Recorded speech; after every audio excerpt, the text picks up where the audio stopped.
I'm just hearing about the putting out clips before the full episode.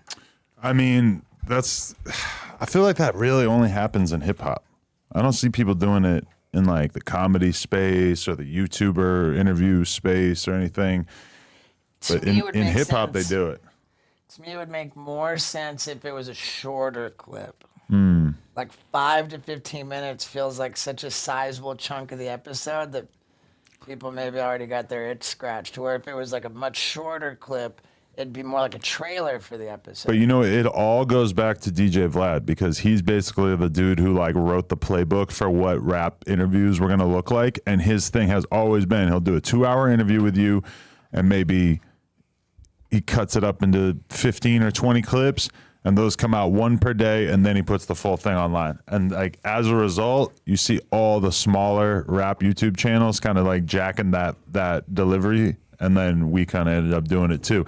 And the thing that is good about it though is just that it allows you to, if I have a SteveO interview, it's like, here's a SteveO interesting clip every day for a week or 2 weeks or however long. And then by the time the full thing comes out, it's like, it's hard to like not notice those clips coming out. Like seeing those in your subscriber inbox over and over and over just kind of like cements it into your head. Like, oh, this actually happened. Whereas sometimes, you know, you put out an interview with someone and if you don't really do clips, it's like, it just doesn't feel like you like really took advantage of it. But again, if you do that with a bunch of clips and then by the time the actual full episode comes out, people are like, oh man, I watched like the whole thing already. Oh no, it is a weird thing. Yeah, who knows? Are we already on? I forget how you do it. We could just jump in go, dude, like nothing. Go. Let's start by telling everybody what a kook I am. Why? Why you say that? Well, just because, man, like we had this like this misunderstanding where you know, you've got your team that like books the stuff, like schedules the podcast. We were supposed to do this, Thursday or something? I don't know, a few days ago. Right. We were supposed to do it, and I'm like, yeah, okay, cool. So we're doing mine at 10 a.m. And whatever they were gonna do, like I knew you had to be wrapped by 1:30 p.m. 10 a.m. So we get there and it's like literally 10 on the dot. My guy's like, okay, I'm hitting record. And we're sitting there, and then like, you know, it's been like an hour, and I was like, man, like we've been sitting on our asses waiting for an hour. Like I'm just gonna go do my day, you know. And then when I look back at the text, your person said set up at 10 a.m. And I'm like, oh, well, oops. Yeah, because I really hate people who like are late or don't show up. Just because I deal with so many people who are late for the interview thing that to me it's like I'm always on time.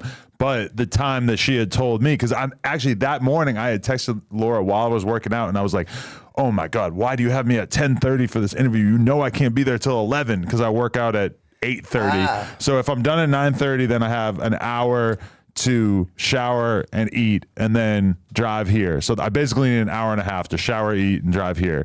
And then and she's like, no, you're good, because you only have to be there at 11. They're going to set up at 10. I'm like, oh, okay.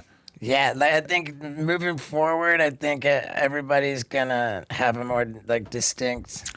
Yeah, I would definitely have thought twice about it if I had known, because I hate the idea of standing up SteveO. You can't stand up SteveO. Oh, well, dude. He's been through so much. You know, it's just like that's like on a like retired general or something. Like you've been through too much. We owe you too much for your sacrifice, man. Well, hey man, I'm glad that we got it back on the books so quickly. And I had a wildly productive day. It was really great that that got me out of bed so much earlier than usual. I'm not a morning guy. You're not? No, not even. I feel like once you're in recovery and you kind of, or even just when you become like an older guy in general, you tend to gravitate towards waking up earlier. Oh, dude. For me, that's the case for sure. I am not there. But in any case, man, I started my day like pretty early. I got a bunch of stuff done. And here we are on the No Jumper, man. Hey, we're here. But okay, what time you go to bed and what time you wake up? I'll get in bed like 1:30 in the morning. Okay. And I'll fight my ass off to sleep until at least 9. Okay. I have basically a rule when I go to bed with my lady, like I don't want any alarm set. Like I get very distressed if I'm gonna have to set an alarm for less than 8 hours after I go to sleep. Okay. I set mine for about 7 to 8 hours every day. Yeah. And 8 hours doesn't even cut it. Do you have the Whoop? I did it for a while. I'm currently off it, but I'm thinking about getting it again. Dude, I love it, man. Like, it tells me like the difference between how much time I spent in bed versus how much time I was actually asleep, and how much of that sleep was actually worth a damn. Is it a big difference? Because I found when I did it that pretty much as soon as I get in the bed that I'm falling asleep.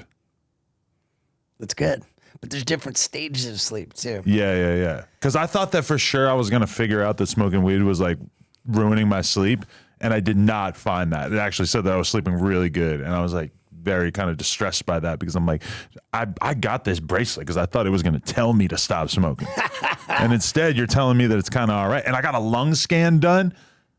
They said, you're fine. Your lungs look all right. So that kind of pissed me off too. I'm like, why did I pay for this? You're supposed to tell me that I'm going to die. So what's the underlying issue that's causing you to seek a reason to stop smoking weed?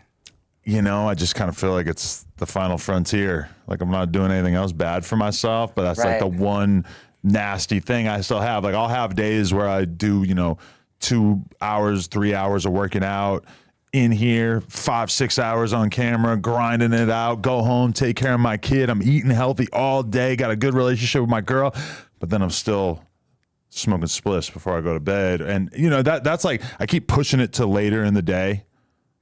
I stopped for like a month and a half. I got to get back on. I mean, my question is it a nasty thing? Because yeah, it's not that bad. like I can't do it, but like people who have diabetes can't do sugar. Right. It's not that sugar's a problem. It's just sugar's a problem for people with diabetes. Right. Like I'm an addict, so I can't do it. But if you're not it's not in the way of your hustle, that's for sure. Yeah, I kind of feel like, it could be better. Like when I don't smoke, I feel better in the gym. I feel better doing cardio, etc. And so it's like, I know that I could improve my life with it, but somehow still, no matter how long I take a break for, like I'm about to go to Hawaii tomorrow. I'm not going to bring anything. I'm just going to have the little weed pen in case I need to, keep my brain in order. Is flying with the weed pen cool now?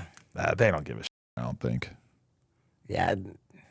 It's so crazy how in our lifetime weed went from this like pretty gnarly thing to like whatever. Yeah, that is weird. But if they catch you with a gun and you got weed on you, then I guess it's like a way worse charge. Oh yeah, wow. Which I think is up. All right. Because I'm way more likely to shoot somebody if I'm not high. That checks out. That's just where I'm at. I don't know. So, can you imagine, like, I have a gun, but I have weed too, so it's like a lesser charge. Well, there's got to be like some level by which you could smoke weed that, I don't know. I'm not sure exactly how it's triggered. So what has been going on in the life of SteveO since we last talked? It's been like a year or so. It has been a while, huh? Man, that I think more of the same stuff, man. I've been doing this multimedia comedy tour. I just taped the special for it. I'm going out on the last ever leg of the bucket list tour. Damn, this special is so good, dude. Really? It's ridiculous. How many years did it take you to cook this up? Dude, I worked on this show for 5 years. 5 years. Yeah. Damn. Okay, so you're really like proven that you're taking it serious, because I from listening to Joe Rogan so much over the years, I get the idea that usually it's like a year to 2 years for a special. Sure, it can be. It can be. I mean, like take the pandemic out of the equation, and like a year and a half that there wasn't real touring going on, like that would crunch it down a little bit. Right, you throw that in there, you really got an extended break. Yeah, but dude, I'm super stoked on it. It's a multimedia show, and I did just gnarly stuff that would never fly for Jackass. Mm-hmm. Like, give me an example. Things that are too far gone. Like we can't break the law when we're filming for Jackass. Okay. We can't just because it's such a big platform and it's through the studios. It's like the whole deal. So, one of my things was to get a medical professional in disguise administering stolen general anesthesia drugs into an IV in my arm while I was riding a bicycle. What the hell? This is a fucking general anesthesia bike ride. So what? You're just gonna pass out while you're doing it, or that's the idea. Then You know what an epidural is? They put a 4-inch needle into your spine. Yeah, my girl got it when she gave birth. It just straight paralyzes you. Really? Yeah, they inject a drug into your spinal cavity, which renders you paralyzed at least from the waist down. Really? So I got I got that, and I was rendered paralyzed in a full sprint. And how'd that go? Like That one was like the most messed up thing ever. So you just like collapsed while you were in full sprint. Yeah, for sure. And it was dude, like I shouldn't even say this, but it was in a cop's backyard. It was so gnarly, dude. So and once I collapsed on the ground, just like, you know, my buddy just to start doing gnarly shit to determine how paralyzed I was. Right. Which it just got dark and creepy. It was my favorite thing. Dude, that's like a level of entertainment that I think about sometimes of like, you know, you just remember it from Jackass and CKY and shit where like you put your friend or you in a shopping cart and you just blast it as fast as you can across the parking lot until it like hits a bush or a curb or something. And then the person falls down and you film it and that's the joke. But I feel like that kind of content in a lot of ways has not like made the transition into the social media age because I mean, I guess sometimes, you know, you would see SteveO do it, getting hot sauce dumped into his eyes and that kind of thing. Dude. That's very SteveO, you know? But like at a certain point, a lot of that like self-torture stuff didn't really make the transition to short form content on the internet.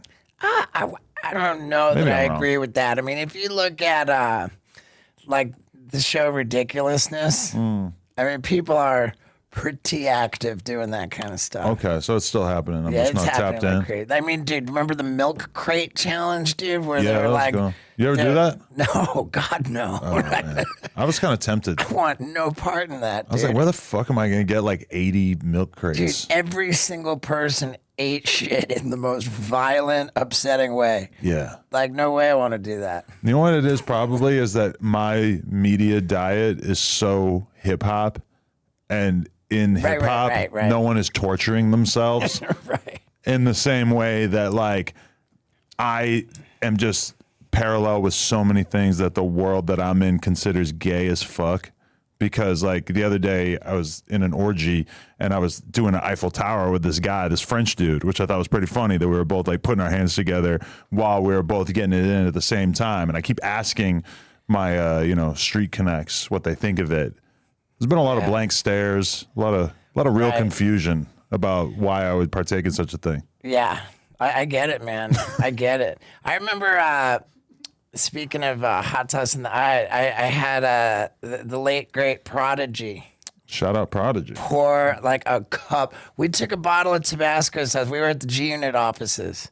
Took a bottle of Tabasco sauce and just emptied it into a cup. So it was like a good amount of it. And then he dumped the cup into my eye. Whoa. And it was, I remember my whole eyelid like got like all puffy. Like it was a pretty good one. And you requested this, or that was his idea? Yeah, for sure.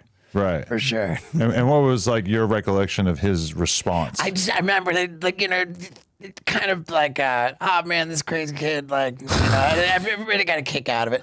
It's like that was okay. But Right. I understand in the hip hop kind of culture, once you get over into like anything sexual that has two dudes in the same spot, like then it's not.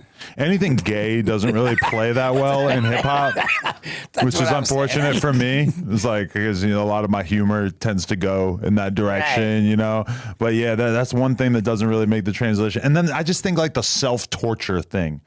Like you're just never gonna see a rapper like poking himself in the eyeball or anything. Right. I just don't think it's gonna happen. Right. Dude, I was on a podcast the other day. This dating podcast called Whatever, and they have a poppin' YouTube channel and stuff like that. And they'll get a big panel of like 10 people on it, right? What were you going to say? I was just gonna say we were talking about hot sauce. Yeah. I brought you a bottle of my own SteveO's hot sauce for your butthole. How hot are we talking here? This is the original flavor. It's not that hot. That one I've poured in my eyes a bunch of times. Like I'm not trying to pour it in my eyes anymore because now I need glasses. No, definitely. I'm dying to try this out. Dude, that's delicious. I'm addicted to that stuff. It looks like you have a BBL in the little cartoon here. What's a BBL? Oh, a Brazilian butt lift. It's where they like take the fat out of your stomach and put it in your ass, which I don't actually think you should do that. But and then you have a stick of dynamite in your ass as well. Yeah. Then there's a much hotter version of it called SteveO's Butthole Destroyer hot sauce, and that's the one where my ass is actually exploding on the label. Right. So this is more of like an everyday use kind of thing. That's everyday use. It's utterly fantastic and available on Amazon. I love it. Anyway, on this podcast, there was one girl, OnlyFans girl or whatever, and probably at one point like 80% of the comments in the chat were calling her SteveO. Oh yeah, because she talked like this. And we were also calling her RFK Jr. at a certain point because that's kind of like the other reference when somebody has a raspy voice. I think Gavin Newsom. He has one? I don't know. I just remember that there was a minute where I was working with a vocal coach. Like I was like finding myself self-conscious about it. And also I made a video called Why My Voice Is So Messed Up. And it was kind of part of like that video. And the vocal coach I was working with said, I really want like to help Gavin Newsom with his voice. Really? I can't even think if I've ever even listened to Gavin Newsom talk before, but I just remember the coach saying that. I know it says a lot that we could all live in this state. And, you know, I would say I pay some attention to politics, and I really have spent almost no time thinking about who the governor of our state is. Right. I know that he like got in some trouble. Yes, that's like, the first thing that comes to mind. Oh, he didn't wear a mask that one time 3 years ago. He had like a winery. Yes. Like no, the French dinner. Laundry, which is like one of the nicest restaurant in California, I'm pretty sure. Right, that's all we know about him. Yeah. Yeah. And I watch the news, but I'm not really paying attention to this guy too much. What news do you watch? Oh, I mean, no, I don't watch the news then. I watch Twitter and TikTok and whatever they serve me. Because on my YouTube feed, like I get like the NBC Nightly News with Lester Holt. Okay. Sometimes I'll only watch like, you know, they'll break down like it's kind of like a table of contents in the intro. Like, you know, like Donald Trump got arrested. He's got a crazy mugshot. And there's like wildfires in Oklahoma. And this, you know, and like you can kind of just watch the first like minute or 90 seconds and you get all the news that's going to be on the show. Right. And if it's like particularly interesting, you can watch the whole 18 to 20 minutes. I mean, I don't think YouTube even bothers to try to feed me that stuff. I think they just give me like YouTubers talking about shit. Like here's some guy in a basement and he's gonna break down exactly what's going on with COVID. Definitely, we're not gonna show you NBC News telling you this. Right. I definitely get the NBC News in my feed. I get all the MMA, UFC. You watch a lot of that stuff? I love it, dude. I'm addicted to it, man. Really? There's all these like MMA channels that just give you like the news in the world of the UFC. And then I have just straight murders. Just like, like, yes. Just murder, like true crime. Like there was a murder and when they've got the suspect in the interrogation room, like I cannot get enough of that. Yeah. Oh, that stuff. The interrogation room footage, the just overall murder mysteries. And then lately, YouTube has been feeding me a ton of like, this is something that happened with the Hells Angels, or this is the Outlaw Motorcycle Club, like all like any kind of gang. Like it's almost as if they figured out like, okay, he's watched every video about like street gangs. So now we're going to transition him over to the motorcycle gang thing. Okay. Does a motorcycle gang not count as a street gang? I mean, to me, the main difference is that they're predominantly white. Because I've just watched like so many videos over the years of like different LA gang stuff or whatever. But lately, I'm actually watching it. And like when they're breaking down, like, oh, okay, this is how shit works in prison. Like for some reason, that just really works as like background noise for me when I'm doing other things. Man, I watched this this YouTube video. It was called like How They Tricked Us Into Being Addicted to Content. And it really, really both upset me at how clearly helplessly addicted I, as well as everybody, am/is to content. And it also made me just feel so grateful that I'm a content creator. Everybody's just, it's this dopamine stuff. They're like, what did it say in this video? It says, like, if you set something up where, like, you know, you push a lever or something, it gives you $5. Like, everyone's going to push the lever. But then all of a sudden you switch the lever to give you like $100. Then everyone's going to push the lever. But now if you go back to $5, people are just straight bummed. They cannot go back to $5. And so they applied that philosophy to, like, you know, you could go on a walk. People used to be able to go on a walk.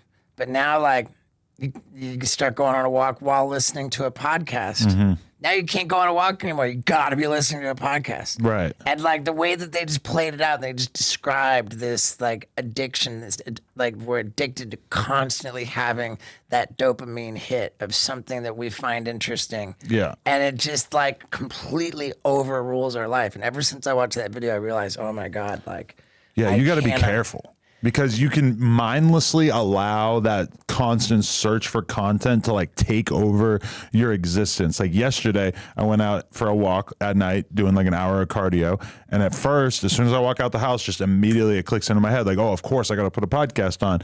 Put on some podcast about the fucking Republican debate that happened the other day. No real reason for me to need to listen to a 45-minute podcast about this, but you know, I'm listening to it for the first 15 minutes, and then I get a call or something. So I pick up the call, talk to somebody for 5 minutes, and then when I get off the phone, the podcast does not automatically restart. So I'm just doing cardio for like 10 minutes, not listening to anything, just thinking. And then it hits me like, oh, like you let the podcast stop for the last 10 minutes. This is way better. Like I actually needed some time to really be able to think about what the fuck is going on in my life. But I just, without even thinking about it, as soon as I walked out that door, I put that podcast on in some ways so that I wouldn't have space to think about my life. Right. You know? For sure. For sure. It's, dude, it's nuts, man.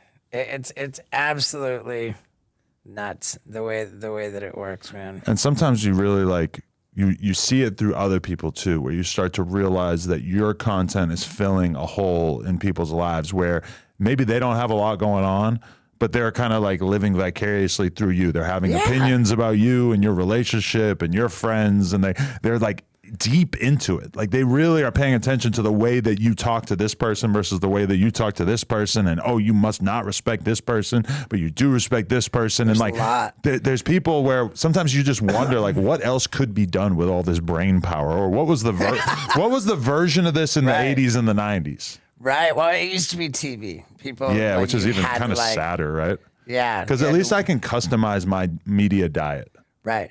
You know? And podcasting made it so that people really get to know like the you. You know, you can't like for you like what, an hour every single day at least, you know, like you can't like put up some kind of a fake like facade of who you are, some you know, like it comes to a certain point where when there's that much raw, unedited, unfiltered, just you having conversations, people are going to find out what you're really like. So here's a question. Do you ever find yourself when do you ever find yourself kind of having a hard time thinking of shit to talk about, or where maybe you are scheduled to podcast every single week and it can become kind of difficult to like think of stuff that you really care about having a conversation about? When you first start, it just pours out of you, right? It's like so easy because you haven't done this. And then as time goes by, sometimes it starts to feel like, well, fuck, like I don't really have anything that comes to mind that I'm excited to talk about right now. It depends on who I'm talking to. There's some guests where like I'm getting ready to go into it and I'm like, man, I better really research. Like I better, you know, come up with a game plan, like how I'm going to map it out, like have stuff prepared. And then there's other cases where I'm like, I just know that it's just going to flow. Right.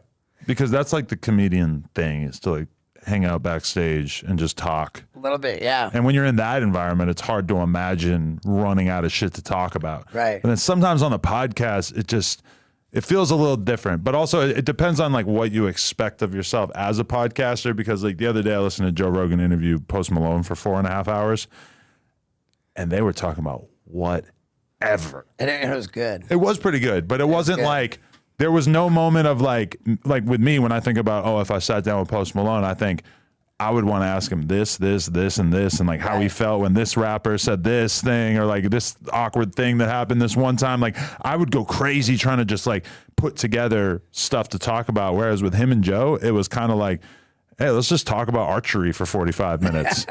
It's like you could talk about archery with anyone, but you're in here with like one of the most famous pop stars in the world. You're the biggest podcaster in the world. And they clearly were just talking about whatever the fuck came to mind, you know? Dude, I had William Shatner on my Wow. podcast. The dude is 92 years old. Jesus. Right? And like we just sat down and had this, by the way, it was one of my like most top performing podcasts in recent times. Or maybe not. It did reasonably well. Right. And I was like excited about it because my dad, my dad's like 80. And we talked about my dad because here I'm like, dude, William, man, like my dad turned 80 and like you being 92 and just so on it, so sharp. And so they're just like, makes me so happy because I think about my dad all the time, And like, so I sent it to my dad. My dad's like, man, I'm disappointed in this. Really? He's like, you could have asked him about Star Trek. You could have, what was it like this prolific career? And you're sitting here just like talking about whatever comes up. It's like, my dad said, it felt a lot more like we were watching you like have a conversation with him over dinner than like you taking the opportunity to really ask him this. Wow. And I'm You got "Dad, like a hardcore critique right there. Yeah. It's basically the same exact critique that I'm kind of putting forth for Joe Rogan right there. But okay. But people loved it, and like, as I feel like if I did like get into like a structured, like, okay, now this question and Captain Kirk, and it's like that he would have kind of like lost interest in, maybe he wouldn't have enjoyed it so much. But your dad's like a real Star Trek fan? Not a real Star Trek okay. fan. My dad's just like a logic machine. He's just like almost devoid of emotion, like just hardcore businessman. Like, his mind is a calculator. Right. Yeah. I mean, that's interesting because would you say that's a conscious choice on your part to like just do the very casual freewheeling conversation? I mean, I think that's kind of what podcasting is. In my view, I don't regret it. Maybe I could have asked a little bit more of what's going on. But at the same time, we talked about what he wanted to talk about. And he had this rad song that he wrote called I Want to Be a Tree. And William Shatner and I share like a visceral hatred Of trees. for cemeteries. Oh, okay.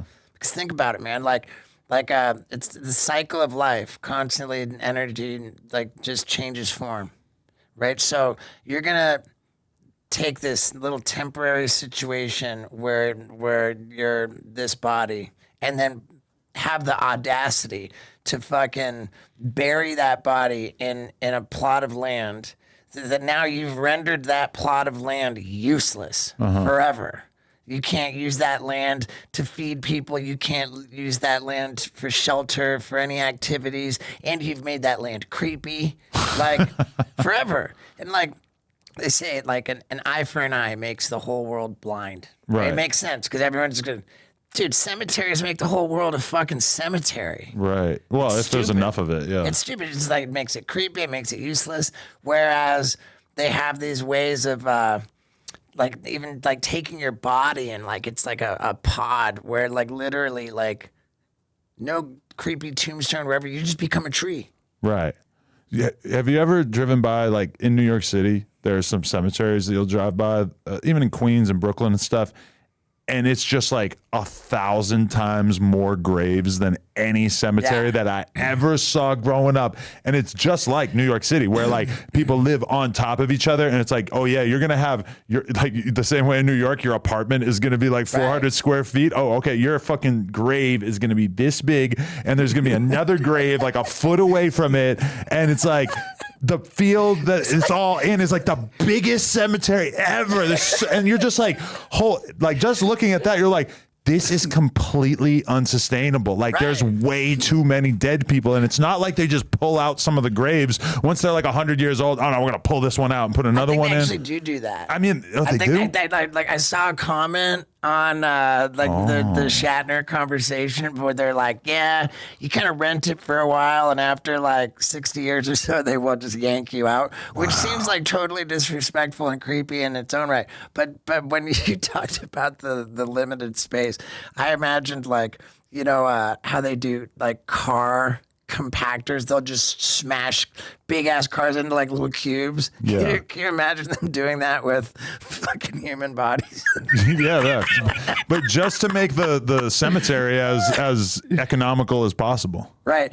Just smashing the body into a cube. Did you give me the thumbs up that they actually do yank out the Oh, yeah, because I mean, once I'm gone at a certain point, yeah, like once everybody who knew me is gone. But that's why I like when they have the grave that is like, has my name, it's got my dad's name, my grandfather's name. But then like what, my kid has to go all the way to fucking New Hampshire to... I know, but it's such a exercise in futility and stupidity, whereas like planting a tree like actually benefits the environment, right? Like they're cutting down the rainforest wholesale to make room for fucking McDonald's cows and shit. Like, I mean, maybe we could counteract them cutting down the fucking rainforest by turning every dead person into a tree. Yeah. That'd be sick. But dude, sorry to jump back to the content addiction thing. No, for sure. But think about this, dude. How much more of a fucking punishment prison has become since everybody got addicted to their cell phones? Can you imagine like being in jail always sucked. But like now being in jail when you're used to like constantly fucking having like this stimulation, this dopamine like from the phone, and now you're just sitting in a cell like you don't have shit. But I'm going to let you in on a dirty secret, which is a huge percentage of those dudes have phones. Right. Like a gigantic percentage. Like I thought you were gonna say that the people who are in prison and like don't have phones like are way better off, and you'd probably be right. Well, I have heard that argument of people saying that once you have a phone in prison, it fucks you up way worse, because think about just looking at people's Instagram stories. Like I could look at Instagram stories for 20 minutes right now and see hundreds of people that I know having a great time with their friends, their families, they're at concerts, they're out buying clothes, they're out cooking food, making food, like all of these great things that give your life meaning. But then, you know, I'm stuck in this tiny little cell. Like I could imagine that making it really fucking hard. But some prisons, they're actually like giving you a tablet now to like, because think about it, if you want these guys to not kill each other and not beat the fuck out of each other, the best thing you could do is give them a phone. I mean, it makes sense. I had another guest on my podcast, just like, we didn't even say his name. It's just like death row inmate. Oh yeah, you know, like that. I wanted to talk to a death row inmate for the longest time, and we found a guy who spent, I forget what it was, but like 20 some years on death row, and got his death row status, whatever, commuted to life in prison, and then he got his life in prison, like I don't know, like down to parole, and then he got paroled, and then he got actually out on parole. So like it was, he was just, he's a free guy, right? And he explained how he murdered somebody. Really? Just like completely like and he explained it in a fashion of like being remorseful and everything. But it was just an interesting conversation. Like we got to hear from this guy, like what's it like being on death row? Like what's it like? How does that compare to being like in normal prison? And like and all of it. And it's just like super interesting. And the amount of backlash that you know, people just, man, this guy, like, we're giving this guy a platform. He killed, you know, the guy spent a long time in prison, you know. And I'm not like glorifying what he did. I was very objective. Just I was interested to you know, ask questions about prison and stuff. Right. And the guy did say like he described the TV that he had in his cell on death row, and then when he went from death row to normal prison, I think he brought the same TV. Really? And It's like a little ass TV a lot his of times. death row Right? setup was way sicker too. I seem to recall. Really? Bigger room, rather like, you know. So I was on a podcast the other day, and someone, you know, it was a whole conversation about snitching, and they basically like were trying to basically prove that somebody snitched. So they called the guy that he allegedly snitched on. So they're calling him on his iPhone in prison. This guy is doing life, and we called him and we're talking to him and just listening, like having a brief conversation with someone who is presently doing life in prison was just heavy as fuck to just be speaking to him on some regular shit and just trying to think about what his life is like, you know, because it's tough to even talk to somebody who's doing a couple years in prison, never mind fucking life. Yeah. Like, this is a guy who has no reason to have any kind of hope or faith that things are going to get better in almost any way. Right. I mean, it didn't sound like you were talking to him on some regular shit. You were talking to him investigating whether or not he got snitched on. Yeah, basically. But like him calling this other person a snitch and like just hearing the level of anger that he had about it and just how like fucking just annoyed he was because it's like, oh, cool. Like, I lost my whole fucking life. I got to sit in this box for my whole life. It's Right. just like, wow. Like, I can't even believe I'm Is having it this like- conversation. I mean, the whole like don't snitch thing, in my view, if it's really important to you to not snitch ever, then like the only real way to accomplish that goal is to kind of be law abiding, right? I kind of agree. Yeah, for Because the most part. human nature dictates that anybody who's facing like serious time, like serious consequences, is going to snitch. And the older you get and the more examples you see and the more you see how people actually behave, the more it becomes like, oh yeah, like how on earth could I expect a couple dozen gang members to all be a part of this criminal conspiracy and not ever tell? Like, no, they're telling. Right. They gotta tell. Plus, it's so to me, it's just so counterintuitive that like snitching is this terrible, terrible thing that you do not do, and there's this all this integrity and honor and not snitching, like, but robbing people's fine. Yeah. You know, like harming people is okay. Like, Right. what about all the illegal stuff? Like, what about all like the violent, like mean stuff? Like, why is snitching such a big problem if all the rest of that stuff's okay? Right. It's like you just How pick. about just be a good guy? And it's the one sin that gets in the way of stopping people from committing other bad acts. And that's why snitching has to be such a priority. Like, you could kill someone, but Right. you can't tell the cops who killed someone. Right. It is kind of hard to imagine why this is. It all just doesn't add up or check out. And, you know, I'm not like trying to be holier than thou. Like, oh, I'm a good guy. I mean, I get it, you know, do your thing.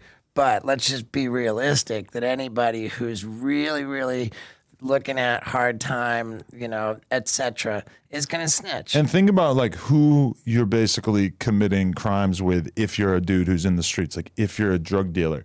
Your entire clientele are people who are by definition frazzled, untrustworthy, and not the kind of people that you would want to enter into a conspiracy with, because there are people who are literally under the spell, under the control of whatever drug that they're hooked on. So even if you're like a coke dealer or a heroin dealer or whatever, and you have 20 clients, I mean, like, what the fuck is stopping them from telling the cops exactly who they're getting shit from the second that they get caught? I mean, these are people who are not in complete control of their brain, basically, by definition. Right. For sure. Yeah. You ever, the look in your face, I could tell you told on somebody before. No. I mean, I don't have like, you know, I mean, I can confirm that if I was in like real trouble and facing like real time, like I'm sure like everybody else, I would snitch. Yeah. But But I couldn't really see myself getting into like a serious criminal conspiracy at this point in my life. It just doesn't seem worth yeah, it. right. Yeah. I'm with you. I don't know, and I'm like such like a 12-step nerd. Like today, we were filming this thing with like a liquid death vending machine. I wanted to lower it onto the platform of my new like half pipe in my backyard. Right. Wouldn't fit. We tried to do it with a helicopter, whatever. Had to do it with a crane. So while the crane there is there, my buddy's flying the drone, but the drone's nowhere near the vending machine in the air. And I got grumpy. I like yelled at him, like, God damn, like now he's missed the shot. Like I'm screaming, like, okay, now we gotta get the crane operator to lift the vending machine all the way back up into the air and get the drone on. And just the way that I was like giving these directions for shooting the drone, like I was grumpy and I was like yelling and like I lasted about 5 minutes after that, and I was like, hey man, I'm sorry for talking to you like that about the, you know, like my threshold for like doing like wrong is like just so, you know. That's dope though that you're even in that state where you're thinking about that, because I feel like that's something that happens to people as they become successful, as they start to feel like it's kind of their right to treat everybody around them like shit. And you really have to like fight back against that, you know, because that's like your worst impulse being indulged. But almost everybody, as they become successful, starts to treat everybody like they're better than them, at least for a while, before maybe you get a reality check and you kind of reel it back in. There's absolutely growing pains involved, and I'm so glad that it's been like 23 years since like Jackass became a thing, and I got to go through my growing pains before everybody had a video camera in their pocket, right? You know, but yeah, and like the other day when you know, when I ended up bailing out, like that was bitch shit, dude. Like you know, there was a misunderstanding on like the schedule, and I thought we were, but like I handled it poorly, and I feel I owe it to you to acknowledge that. No, yeah, I felt guilty too, because I was just like, God damn, like I hate the idea of somebody waiting on me and then me not being there, and then you having this assumption that I think I'm too important to show up, even though like once we kind of saw the screenshots of what was going on, we sort of realized like, oh, right. But it's just another example of where like when we started off, I said, let's start off by talking about what a kook I am. You know? like I think accountability is a big deal. I went to an AA meeting a couple of months ago because I got a buddy of mine who started going to AA meetings, and he just asked me, he's like, you want to go to one? You want to see what it's like? I said, okay, sure. And so I went, and it was like an all guys meeting at a church in Glendale. And it had like a very, like they were telling me about how there's different vibes at all of them, and that this one was very like a bunch of older guys who are all drinking black coffee at like 10 p.m., which kind of freaked me out. Like, how are you guys going to go to bed? That's insane. And yeah, I mean, it was kind of weird too, because like one of the guys told me, he goes, hey, when they go around the room and everybody's saying like, my name is John, I'm an alcoholic, I've been clean for 3 years, whatever, they're like, just do it, just roll with it. Don't say that you're not an alcoholic. So I'm like, okay. And I said, so that sounds like that was a closed meeting. I don't know. Like, I think anybody could kind of show up. Right. But I just said like, yeah, I've been clean since 2019, that is kind of like when the actual partying part of my life stopped, even though I'll still have a few drinks here and there. Would have been so funny if you said, hi, my name's Adam, I'm California sober. Because people really say that a lot now. I mean, I've never heard that in a meeting, but it'd be really funny. But, okay, they were telling me that sometimes you go to meetings in like Silver Lake or something, and that you could catch like a super hipster vibe where everybody is like really pompous. Like, what's your average group? Pompous, but like I don't necessarily associate hipster with pompous, but yeah, like, you know, for sure. And like within the sober community, like there's some meetings that people like get straight dolled up to go to, like, you know, like it's like the, you know, the super like cool kid, like, and I absolutely have room in my recovery to go to fun meetings that feel more like social events than meetings. But dude, it's got to be weird for you because it's a fucking SteveO meet and greet every time you go, right? Like, I'm sure once you've been to it a bunch of times, people start treating you like a normal guy. But like some percentage of the time, it's just got to turn into like, hey, it's SteveO. Let's hang out with SteveO. like it actually helped me. You know, like to have boundaries. Like if somebody, if I am at a meeting and someone says, "Hey, can I get a photo?" Like I'm just conditioned to say, out of respect for the program, I don't take photos at meetings. Okay. You know, like if somebody wants me to sign like like out of respect for the program, like I don't do that. And the thing, it's crazy too. Like in our world, it's like, hey, will you do my podcast? Right. You know, like, or in the comedy world, it's like, hey, will you get on my show at the Laugh Factory and do like 10-15 minute set? You know, like, and then in the recovery world, it's, hey, will you speak at my meeting? And that's like the main thing. Like when I go out to these meetings, like I know I'm not getting out of there without somebody getting, Right. and it's all good. I do it. Did you see a lot of love connections happening at these meetings, though? I don't know that you see them happening, but they're definitely happening. Yeah, because my buddy that I went to the thing with, he told me, he's like, yeah, I got a girl. Like, I met her at the meeting. Like, fucking, now we're crazy over each other. We just went to Tijuana. I'm like, what the fuck? Like, you found a whole new girl. Like, and you kind of, by definition, have a bunch in common because you're both kind of fighting the same demon, right? Right. I mean, it's just the question is, how long has the person who you are hooking up with, how long have they been in the program? Because like it's a pretty solid recommendation to not really get involved in relationships for like your first year. Right. You know, you want to like kind of have a year, like be all the way through the 12 steps, you know, like already like sponsoring other people and stuff, like, because there's just so much emotion. It's impossible to get involved in some kind of relationship like that without there being like crazy emotions, and then things go sideways. Somebody always gets the short end of the stick, and it's when you're in that kind of a situation, it just makes a lot of people relapse. Right. And like for people in recovery, man, it's like legitimately life and death stuff. So if you're gonna be like a dude at an AA meeting, you're gonna find like some chick that's brand new in the program, and you're gonna go and hump her and then ghost her, and then she's gonna relapse. Next thing you know, like that's blood on your hands, dude. Like you don't mess with newcomers. Okay, that's good to know. You do not. Yeah, like Don't a lot of mess people with do. newcomers. I like the. Yeah.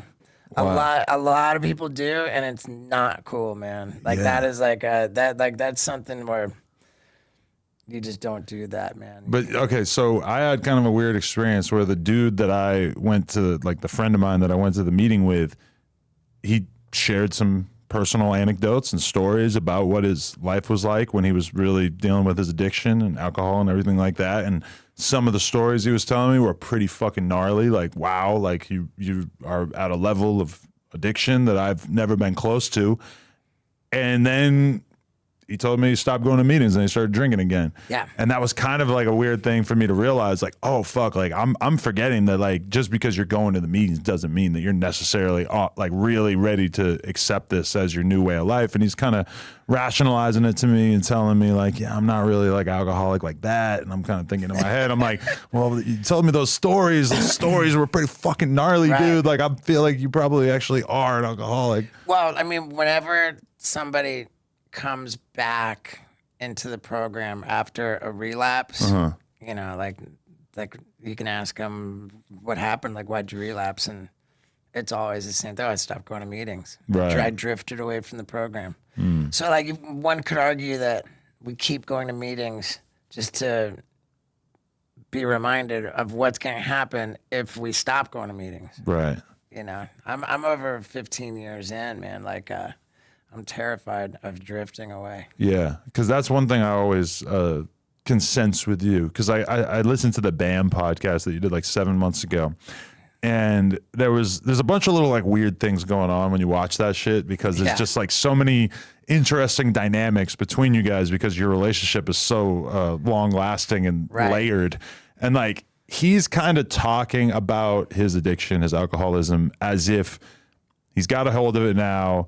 He made some dumb decisions. He didn't know how to do it right, and now he's better. He's fine. Right. And I'm watching you listen to him, and you seem like deeply uncomfortable with this attitude because you're somebody who's like a real, you really care about staying sober so much, and you just know.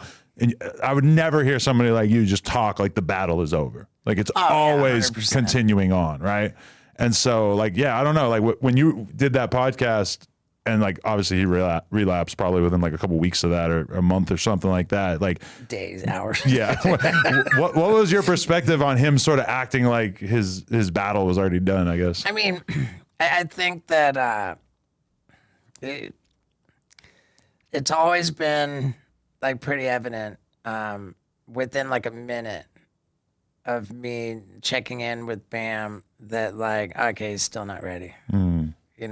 And that's me like having visited him at so many different rehabs and stuff. Like, like he's been on this rehab, jail, psych ward tour for years now. Right. And like, I've never tried to like push sobriety onto him. Like I've always just like kind of let him do his thing. And if he's in a rehab, then I'll take that like opportunity to go visit him in the rehab. Like, oh, okay, so now you're here, you're giving it a shot. Like, I'm here to help you. Like, what do you think? So, like, what's the plan now?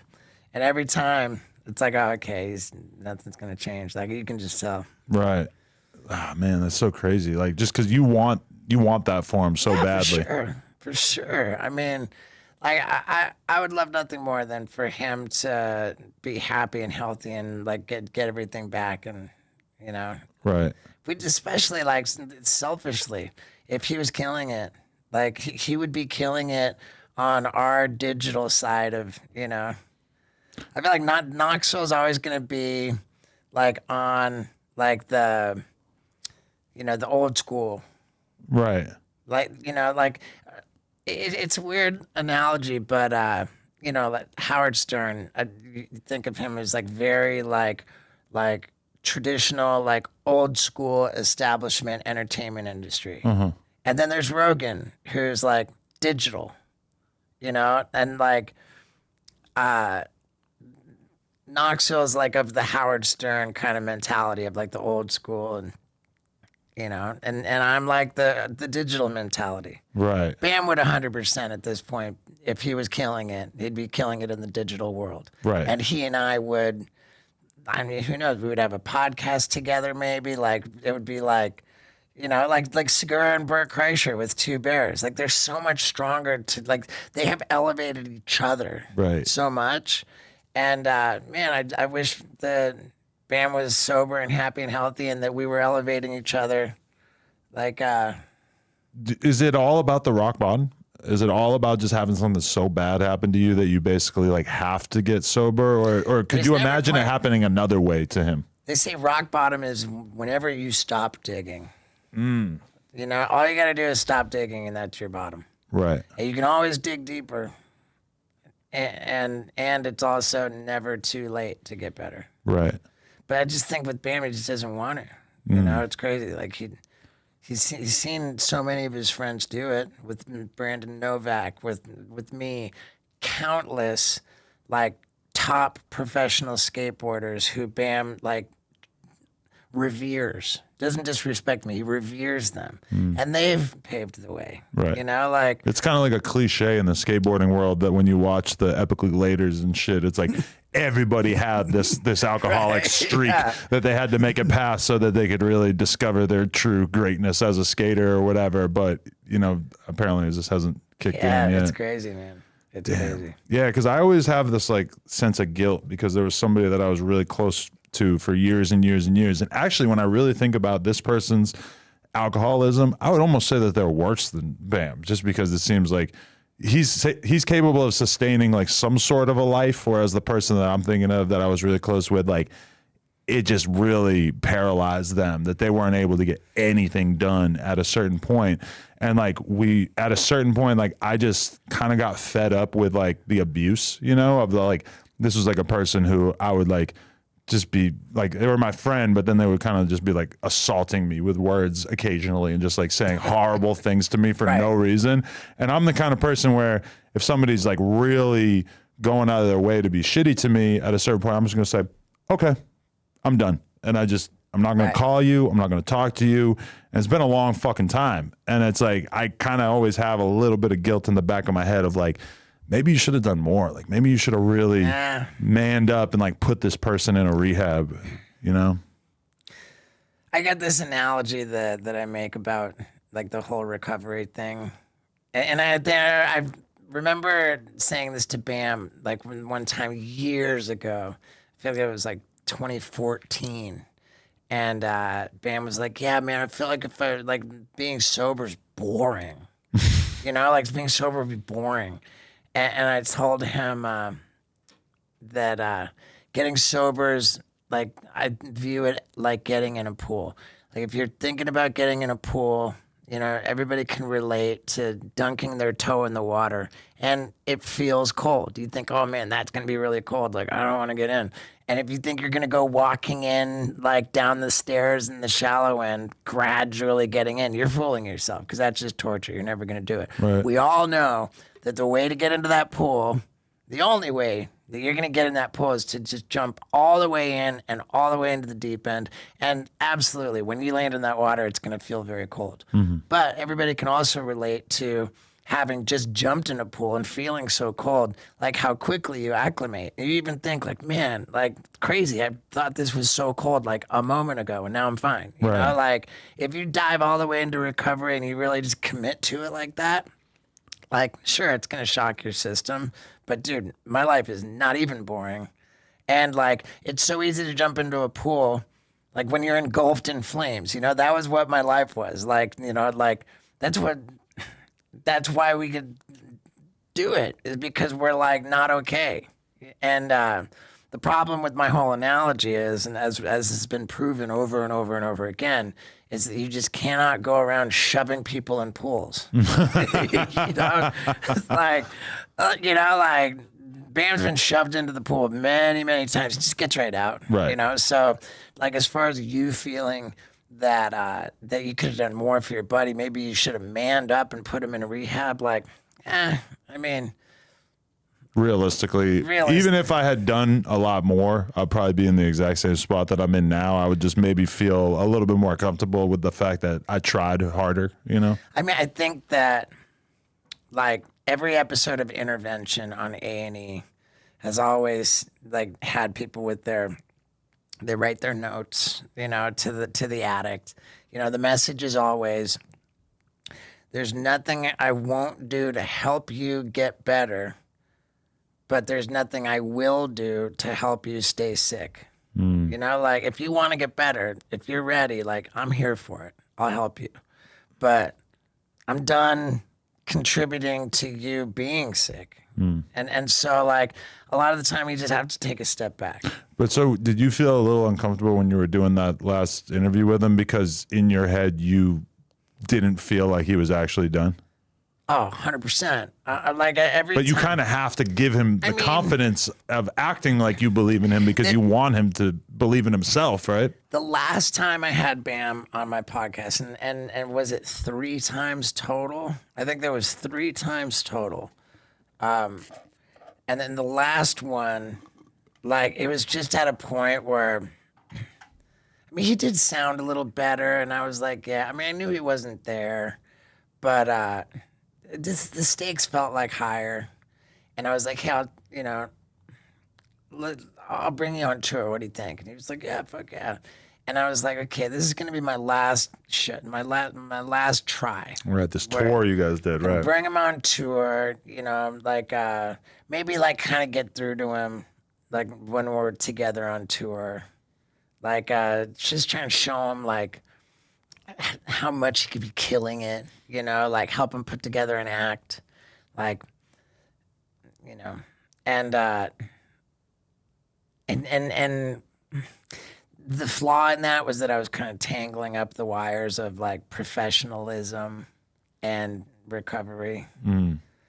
much the same way that we did with that last Jackass movie, where it was like dangling the carrot, like, bam, like, get your life together and stay sober, and we got a movie. Right. And that didn't work. None of it's gonna work. Right. You can't, like, cash and prizes is never gonna get somebody clean and sober. Right. But having made that last shot, we brought him on tour, and then it didn't work, and it's like, okay, my message is I'm here whenever you want to get sober, but I'm done tangling up the wires. Probably one of the weirdest aspects of all this is the whole free BAM thing. Oh my God, so whack. And like for a while, I wasn't 100% sure if I thought this was pure evil, but as time went by, it just became clear to me, like, oh, these are a bunch of people who are basically like playing weird online games with this person who clearly is deeply in need of help. Right. And they're sort of like imagining a version of this in which he's actually the victim. But do you think that stuff like got through to him where he started to believe that narrative? Like the ringleader of the whole free BAM thing ended up like linking up with BAM. Yes. And some like gnarly. And I understand that person took a lot of shit for doing content with him when he was clearly inebriated. Oh my God, he was wasted. Yeah. And like on all kinds of things, it would appear, allegedly. Yeah. She tried to get him to talk about me in one of the interviews, and he was just like, he clearly didn't know who I was, and he's like, fucking Adam 22, whatever, man. Did she have some kind of beef with you? Yeah, she hates me because the Lima from Aura girl? I basically spoke on a podcast and said that because I interviewed Lima, and I said that I thought she was a good person and maybe she had made a few weird decisions, but I didn't think she was an evil person. I don't think she's malicious on any level. And I actually think the person who's been smearing Lima is the psychopath, evil person. And I stand by that, and I think that's unbelievably obvious that Lima is an all right person who's just trying to help people or whatever. Like maybe did some weird things, but like the people who have been trying to convince BAM and gaslight him into believing that everything is fine, those are clearly the people that shouldn't be trusted in this whole dynamic, right? Yeah. I mean, I think it's all just like it's all just craziness, man. And I think what's clear is that a lot of people want BAM to be happy and healthy, and a lot of people have different ideas of like how to help him become happy and healthy. For all the differing opinion, a lot of it people just are enabling. A lot of people don't get it. A lot of people just backed off. But the common thread is that all of those people want what's best for BAM. And the outlier is this person that you're referring to doesn't give a rat's ass about if BAM's happy or healthy. You know what it is? It's like people just love conspiracies, and they love the idea that like things are not as they seem. Actually, it's this other way, like if you can paint like a compelling counter narrative, a lot of people like these days especially really find that attractive. It's so crazy how like the information age, the internet, like information is so readily available. You would think that like fact checking would be second nature, that like bullshit wouldn't fly, that everybody would be on the same page, and like that there would be clarity. But with all of this readily available information at our fingertips, we have just become totally more fucking polar opposite. And we've entered into like a world where way more like alternate versions of reality are thought up. So not only is it like, oh, people don't fact check things or don't go out of their way to figure out if things are real, but they'll actually go out of their way to like consume media from really untrustworthy sources to like try to find the least trustworthy narrative possible. Right. All like we're in an age of maximum information, minimal truth. Yeah. It's fucking crazy.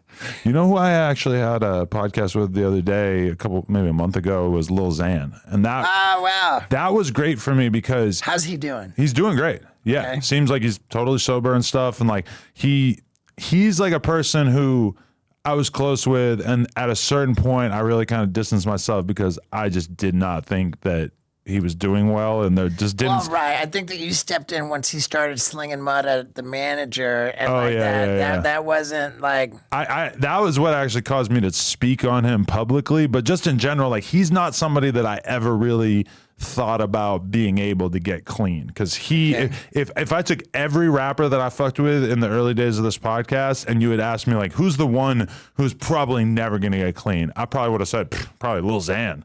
So to see him actually like speaking clearly and clearly not being on opiates anymore and stuff, and obviously, you know, fingers crossed that this is going to be something that he's on for many years. But I don't know, like that just really brought me like so much happiness to see him finally get his shit under control, because he's been fucked up on pills and shit since he was like a young ass kid in high school. Right. So like he was somebody whose like brain chemistry really came together as a result of all those drugs. Is he like productive making music? It seems like it. Like he hasn't put out a lot of music, I don't think, or maybe he put out a project he put out at least like a song the other day. I'm not sure exactly how his career's going, and I did notice that like he's just as flighty as he used to be, because we had to schedule him like 3 times coming in here before he finally came.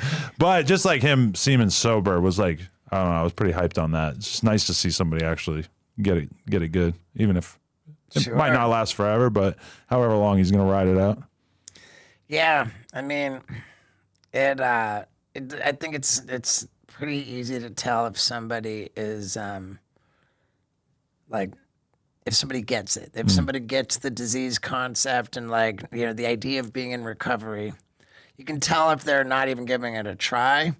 But what's crazy, even if they are like totally committed and get it, and it still doesn't mean this. Yeah, it's still like the odds are not in everybody's favor. And that's why you got to be so vigilant and so like stay in the middle of the pack. No, definitely. So what else do you have going on that you're excited about right now? Going out on my last leg of my bucket list tour. Putting out the special. I already taped it.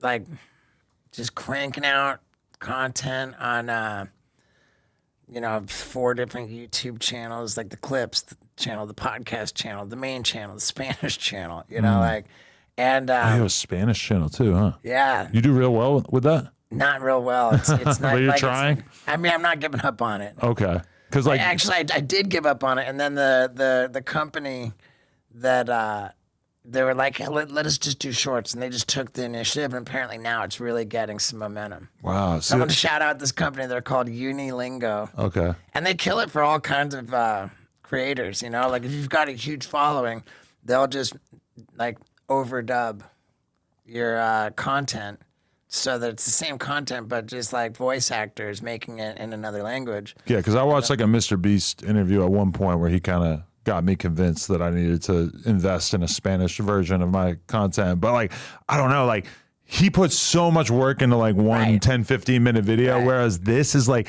even just today, I'm going to record like 4 hours of me sitting here fucking talking to people. That seems like a lot to, you know. I don't think it's, does anyone in Mexico City give a fuck about me talking to Whack 100? I don't know. Wow. I want to know about the incident with the hotboxing incident with, hotboxing what? Mike Tyson's hotboxing podcast, Whack 100. He went on that. Oh yeah, they got into it. I don't think that ever came out. Like whatever happened. I think it was fake. They had like a fight thing, right? But there's no. I think they faked it. I don't know. That's what I remember them saying. Whack would get fucked up on Mike Tyson. I would actually love to see that. I don't think the footage ever surfaced. Yeah, but I think it's because it never happened. Like it was just audio. I might be wrong, but I'm pretty sure.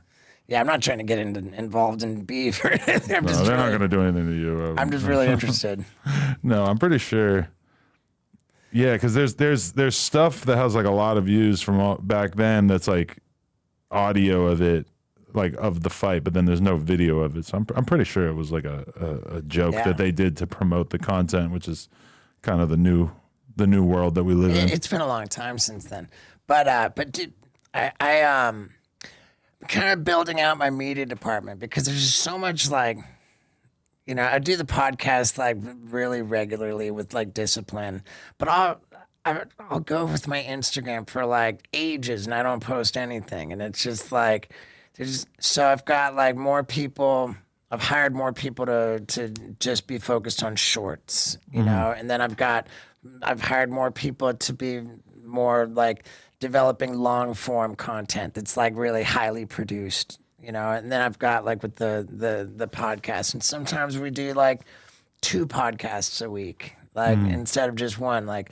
so I'm just trying to like kind of build up like all of the different media branches, and I'm getting ready I'm starting to put together my next tour, which is this multimedia thing too.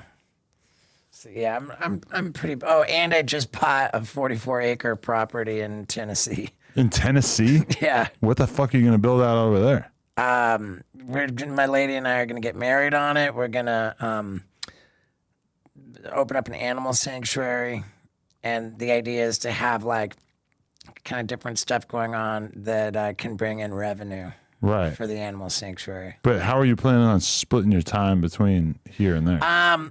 I had thought for a second that that if I could stay in Tennessee for 6 months and 1 day minimum per year, then that makes me a that makes me a Tennessee resident. And then all of a sudden I don't have the state income tax, because they don't have state income tax in Tennessee. So that's why Rogan moved to Texas. That's why everybody's like leaving California to go to basically Nashville or Austin at this point. Yeah. Or Vegas. I know. I don't feel like I've earned it. Like I gotta like do more with my career before I can afford to move somewhere where I'm not right up next to everything. I'm right there with you. Yeah. Like I'm right there with you. Like when I even had that thought, like a wave of panic came over me. I'm like, what am I doing? What am I talking about? What am I thinking? No way I can be sitting on my ass in Tennessee for 6 months out of the year. Like that's just gonna turn off all of my revenue streams, and like all this money's gonna be going out the door trying to like build on this property.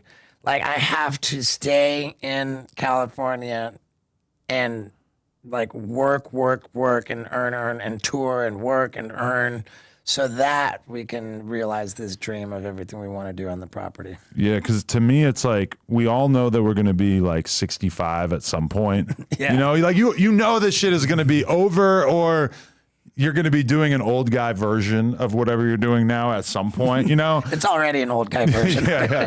But you kind of just feel like I got to go hard as fuck now to get to the point where maybe like by the time I want to chill, I'll be more established, I guess. Right. Yeah, and now what it's looking like to me, as I picture, I got to work my ass off so that we can build like what we want this property to be. Like, man, I love the idea of being able to transition into like the property being the business. You know, like it's crazy. Like driving here the other day, I drove by that big ass dome. It's like right in your neighborhood. Like, oh yeah. There's a big ass dome, and I was like, man, I want that like on my property. Have you seen the one in Vegas? Oh, I have. I saw it. Like, I mean, that's a big ass dome. That's a dome. But this one right here. So while I was sitting there, like thinking that you were late when you weren't, I was like Googling domes. I call this dome company, and like I'm talking to the lady on this lady picks up the phone at it's called Dome Guys International, DGI, and I was like, hey, I bought this property. I want to put a dome on it. Like, and she says, oh, Mike, I can send you some quotes. I was like, cool. Like, here's my email. And this lady literally on the phone says, is this SteveO? That's how fucked up my voice is. I get recognized on the phone. Like, I'm ordering a pizza sometimes. They're like, is this SteveO? Wow. That's insane. Yeah. Wow. Amazing. All right. So we're going to do your podcast now, I guess. We're going to do, yeah. Let's pop in. I'm ready. I love it, man. Sick. Yeah. Like, switch over, click here. Yeah. It's probably already out by the time you're seeing this. We're going to double upload. Okay. Like, whenever you're putting yours up.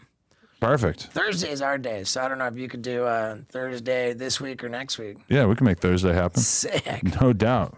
My man, SteveO. Thank you very much, SteveO. No Jumper, coolest podcast in the world. Check us out on YouTube, TikTok, Patreon, Instagram, etc. Like, comment, and subscribe. And check out the skateboard on the wall.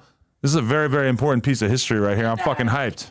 This we don't even do these anymore. Like they're never gonna be available again, dude. It's a dying art. Hell yeah. They'll be that's going for an badass. arm and a leg on eBay, these things. Amazing. Yeah. Fuck yeah. Thank you so much, man. I But appreciate there's a you. bunch of other new skateboards at my website too. Check Okay. those out. Everybody at home, check those out. Hey.